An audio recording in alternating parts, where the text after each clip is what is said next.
Diduga konsleting listrik 6 rumah di kawasan Kemayoran, RT 02 RW 02, Kelurahan Pasar 1, Kecamatan Muara Enim, ludes terbakar pada Minggu 27 Maret 2022 sekitar pukul 19.30.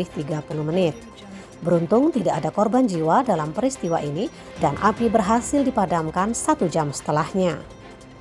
Ketua RT 02 Kelurahan Pasar 1 Kecamatan Muara Enim, Fide Raini, yang rumahnya juga tidak berjauhan dari TKP, mengatakan api berasal dari rumah milik Ruspudin Akamala. Menurutnya, saat kejadian rumah itu sedang kosong. Kemudian anaknya yang bernama Deli pulang ke rumah dan melihat ada api dari atas rumah, kemudian meminta pertolongan. Api terlihat saat azan Isya tengah berkumandang dan sangat cepat menyebar karena rumah berbahan kayu dan merupakan kawasan padat penduduk. Rumah yang merupakan sumber api, yakni milik Ruspudin, hangus rata dengan tanah. Rumah lain yang terdampak yakni milik Syekh Ahmad sekitar 40%, milik Zulfikar, Syarifuddin, Holidil, Anissa, dan Fariza sekitar 35%. Para pemilik rumah korban kebakaran sudah diungsikan sementara di rumah milik warga.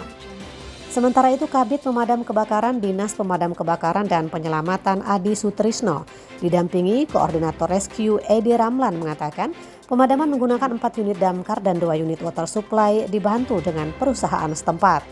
Menurutnya, api berhasil dipadamkan sekitar 1 jam setelah pemadam datang ke TKP. Fahrozi Kite melaporkan dari lokasi kebakaran.